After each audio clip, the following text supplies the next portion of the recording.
ಕಾಂಗ್ರೆಸ್ ಮುಂದಿನ ಮತ್ತೊಂದು ಪ್ರಮುಖ ಸುದ್ದಿ ಅದು ಕೋಲಾಹಲಕ್ಕೆ ಸಂಬಂಧಪಟ್ಟಂತಹ ಸುದ್ದಿ. ಕೋಲಾರದಲ್ಲಿ ಕಾಂಗ್ರೆಸ್ ಬಂಡಾಯಕ್ಕೆ ಅಭ್ಯರ್ಥಿ ಗೌತಮ್ ಬೆಂದು ಹೋಗಿದ್ದಾರೆ. ರಮೇಶ್ ಕುಮಾರ್ ಹಾಗೂ ಮುನಿಯಪ್ಪ ಬಣದವರದ್ದೇ ಈಗ ದೊಡ್ಡ ಟೆನ್ಷನ್ ಆಗಿದೆ ಕಾಂಗ್ರೆಸ್ ಅಭ್ಯರ್ಥಿ ಗೌತಮ್. ಮುನಿಯಪ್ಪ ಆಪ್ತರಾಗಿರುವ ಮುನಿಗಂಗಾಧರ್ ಇದೀಗ ಬಂಡಾಯವೆದ್ದಿದ್ದಾರೆ. ಕೋಲಾರ ಕಾಂಗ್ರೆಸ್ ಬಂಡಾಯಕ್ಕೆ ಅಭ್ಯರ್ಥಿ ಗೌತಮ್ ಬೆಂದು ಹೋಗಿದ್ದಾರೆ. ಕಾಂಗ್ರೆಸ್ ಬಂಡಾಯ ಅಭ್ಯರ್ಥಿಯಾಗಿ ಕಣಕ್ಕಿಳಿಯೋದಕ್ಕೆ ಮುನಿಗಂಗಾಧರ್ ಚಿಂತಿಸ್ತಾ ಇದ್ದಾರೆ. ಹೈಕೋರ್ಟ್ನಲ್ಲಿ ವಕೀಲ ವೃತ್ತಿ ಕೂಡ ಮಾಡ್ತಾರೆ. ಸ್ಥಳೀಯರಿಗೆ ಟಿಕೆಟ್ ನೀಡಿಲ್ಲ ಅಂತ ಮುನಿಗಂಗಾಧರ್ ಈಗ ಆಕ್ರೋಶವನ್ನ ಹೊರಹಾಕ್ತಾ ಇದ್ದಾರೆ. ಮುನಿಗಂಗಾಧರ್ ಹೇಳ್ತಾ ಇರೋದು, ಇಲ್ಲಿನ ಸ್ಥಳೀಯರಿಗೇನೆ ಟಿಕೆಟ್ ಸಿಗಬೇಕಾಗಿತ್ತು, ಅದನ್ನ ಬಿಟ್ಟು ನೀವು ಬೇರೆಯವ್ರು ಹೇಗೆ ಕೊಟ್ರಿ ಅನ್ನೋದು ಅವರ ಪ್ರಶ್ನೆ. ರಮೇಶ್ ಕುಮಾರ್ ಹಾಗೂ ಮುನಿಯಪ್ಪ ಬಣ, ಈ ಎರಡೂ ಬಣದ ಟೆನ್ಷನ್ ಈಗ ಕಾಂಗ್ರೆಸ್ನ ಅಭ್ಯರ್ಥಿ KV ಗೌತಮ್ ಅವರಿಗೆ ಆಗಿದೆ. ಪ್ರಚಾರದಲ್ಲಿ ಎರಡೂ ಬಣದವರು ಬರ್ತಾರಾ ಇಲ್ವಾ ಅನ್ನೋದು ಒಂದು ಕಡೆ ಟೆನ್ಷನ್. ಈಗ ಮತ್ತೊಂದು ಕಡೆ ಮುನಿಗಂಗಾಧರ್ ಅವರು ಕೂಡ ಆಕ್ರೋಶವನ್ನ ಹೊರಹಾಕ್ತಾ ಇದ್ದಾರೆ. ಇಲ್ಲಿನ ಸ್ಥಳೀಯರಿಗೆ ಟಿಕೆಟ್ ಕೊಡಬೇಕಾಗಿತ್ತು, ಅದನ್ನ ಯಾಕೆ ಕೊಡ್ಲಿಲ್ಲ? ಮುನಿಯಪ್ಪ ಆಪ್ತರಾಗಿದ್ದಾರೆ ಮುನಿಗಂಗಾಧರ್, ಅವರೀಗ ಬಂಡಾಯ ಎದ್ದಿದ್ದಾರೆ. ಸ್ಥಳೀಯರಿಗೆ ಟಿಕೆಟ್ ಕೊಟ್ಟಿಲ್ಲ ಅಂತ ಆಕ್ರೋಶವನ್ನ ಹೊರಹಾಕ್ತಾ ಇದ್ದಾರೆ.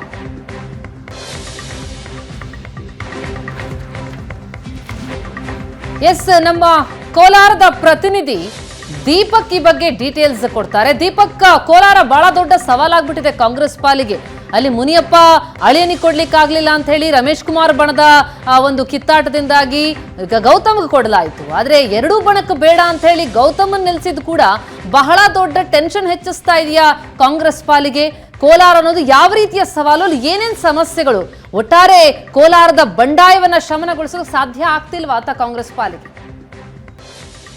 ಖಂಡಿತವಾಗ್ಲೂ ಪ್ರತಿಮಾ, ಏನಂದ್ರೆ ಗೌತಮ್ ಅವರು ಕೊನೆ ಕ್ಷಣದಲ್ಲಿ ಅಭ್ಯರ್ಥಿಯಾಗಿ ಆಯ್ಕೆಯಾದ್ರು. ರಮೇಶ್ ಕುಮಾರ್ ಅವರ ಬಣ ಬಲಗೈ ಸಮುದಾಯಕ್ಕೆ ಕೊಡಬೇಕು ಅಂತ KH ಮುನಿಯಪ್ಪನವರ ಬಣ ಇಟ್ಕೊಂಡು ನನ್ನ ಅಳಿಯನಿಗೆ ಅಥವಾ ಎಡಗೈ ಬಣಕ್ಕೆ ಕೊಡಬೇಕು ಅನ್ನುವಂತಹ ಆಗ್ರಹವನ್ನ ಮಾಡಿದ್ರು. ಹೈಕಮಾಂಡ್ ಇದಕ್ಕೆ ಕೊನೆ ಹಂತದಲ್ಲಿ ಎಡಗೈ ಸಮುದಾಯಕ್ಕೆ ಸೇರಿರ್ತಕ್ಕಂತ ಗೌತಮ್ ಅವರನ್ನ ಅಭ್ಯರ್ಥಿಯಾಗಿ ಆಯ್ಕೆ ಮಾಡಿದ್ರು.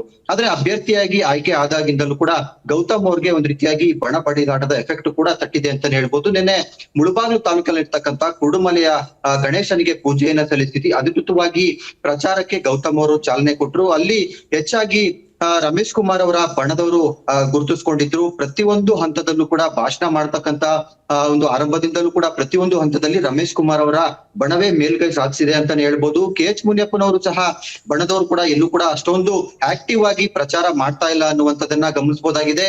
ಇವರು ಗೌತಮ್ ಅವರಿಗೆ ಪ್ರಚಾರ ಮಾಡ್ತಕ್ಕಂತಹ ಅದಕ್ಕಿಂತ ಹೆಚ್ಚಾಗಿ ಈ ಒಂದು ಬಣಗಳನ್ನ ಮ್ಯಾನೇಜ್ ಮಾಡ್ಕೊಂಡು ಹೋಗುವಂತಹ ಸವಾಲು ಸಾಕಷ್ಟು ಇದೆ. ಇದ್ರ ನಡುವೆ ನಿನ್ನೆ ಏನು ಕುರುಡುಮಲೆ ಗಣೇಶನ ದೇವಸ್ಥಾನಕ್ಕೆ ಪೂಜೆಯನ್ನ ಸಲ್ಲಿಸಿ ಹೊರಗಡೆ ಬಂದಂತಹ ನಂತರ ಅಲ್ಲಿ ಶಿಡ್ಲಘಟ್ಟದಲ್ಲಿ ಇರ್ತಕ್ಕಂತಹ ಕಾಂಗ್ರೆಸ್ ನಲ್ಲಿ ಇರ್ತಕ್ಕಂತ ಬಣ ಬಡಿದಾಟ ಎದ್ದು ಕಾಣಿಸ್ತು.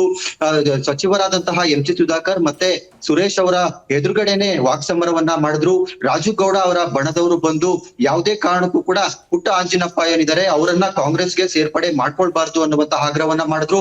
ಒಂದು ವೇಳೆ ಕಾಂಗ್ರೆಸ್ಗೆ ಸೇರ್ಪಡೆ ಮಾಡ್ಕೊಂಡ್ರೆ ರಾಜು ಗೌಡ ಅವರ ನೇತೃತ್ವದಲ್ಲೇ ನಾವು ಚುನಾವಣೆ ಮಾಡ್ಬೇಕು ಅಂತ ಹೇಳಿದ್ರು. ಈ ವೇಳೆಯಲ್ಲಿ ಮಧ್ಯಪ್ರವೇಶ ಮಾಡಿದಂತಹ MC ಸುಧಾಕರ್ ಅವರ ಮಾತಿಗೆ ಒಂದ್ ರೀತಿಯಾಗಿ ತಿರುಗೇಟು ಕೊಡ್ತಕ್ಕಂತ ಕೆಲಸವನ್ನ ರಾಜುಗೌಡರು ಬೆಂಬಲಿಗರು ಮಾಡ್ತಕ್ಕಂತ ಪ್ರಯತ್ನವನ್ನ ಮಾಡಿದ್ರು. ಆ ವೇಳೆ ಉಸ್ತುವಾರಿ ಸಚಿವ ಬೈರ್ತಿ ಸುರೇಶ್ ಅವರು ವಾರ್ನಿಂಗ್ ಕೊಡ್ತಕ್ಕಂತ ಕೆಲಸ ಮಾಡಿದ್ರು. ಯಾಕಂದ್ರೆ ಅಲ್ಲಿ ನಿಮ್ಮ ಲೋಕಲ್ ಅಲ್ಲಿ ಏನು ಚಿಕ್ಕಬಳ್ಳಾಪುರದ ಮತ್ತೊಬ್ರು ಮಾಜಿ ಶಾಸಕರಿದ್ದಾರೆ, ಅವರ ರೀತಿಯಾಗಿ ಈ ಒಂದು ಈಗ MC ಸುಧಾಕರ್ ಅವ್ರನ್ನ ಅಂತ ತಿಳ್ಕೊಳ್ಬೇಡಿ, ಇವರು ಬೇರೆ ರೀತಿಯಾದಂತಹ ರಾಜಕೀಯ ಮಾಡ್ತಾ ಇದ್ದಾರೆ, ಎಲ್ಲರೂ ಕೂಡ ಬೆಂಬಲವನ್ನ ಕೊಡ್ಬೇಕು ಅಂತ ಹೇಳಿದ್ರು. ಅಲ್ಲೂ ಸಹ ಬಣ ಬಡಿದಾಟ ಕಾಣಿಸ್ತು. ಯಾಕಂದ್ರೆ ಈಗೇನು ರಾಜು ಗೌಡ್ರು ಇದ್ದಾರೆ, ಅವರು KH ಮುನಿಯಪ್ಪ ಅವರ ಬಣದಲ್ಲಿ ಗುರುತಿಸ್ಕೊಂಡಿದ್ದಾರೆ. ಮತ್ತೆ ಈಗೇನು ಕಾಂಗ್ರೆಸ್ ನ ಸೇರ್ಪಡೆ ಆಗಿರ್ತಕ್ಕಂತ ಪುಟ್ಟ ಆಂಜಿನಪ್ಪನವರು MC ಸುಧಾಕರ್ ಅವರ ಬಣದಲ್ಲಿ ಸೇರ್ಕೊಂಡಿದ್ದಾರೆ.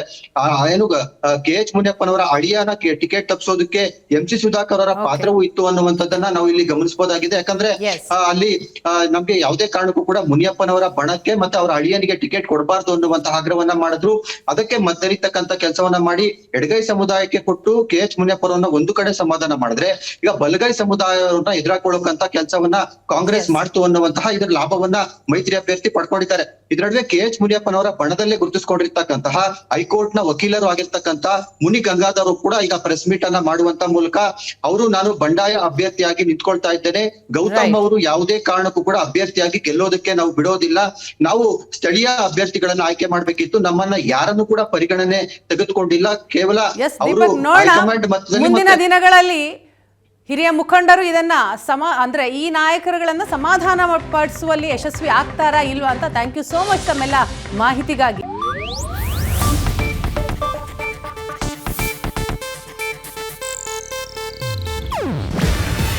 ಇದು ಏಷ್ಯಾನೆಟ್ ನ್ಯೂಸ್ ನೆಟ್ವರ್ಕ್ ಪ್ರಸ್ತುತಿ. ನೀವು ನೋಡ್ತಿದ್ದೀರಾ ಏಷ್ಯಾನೆಟ್ ಸುವರ್ಣ ನ್ಯೂಸ್.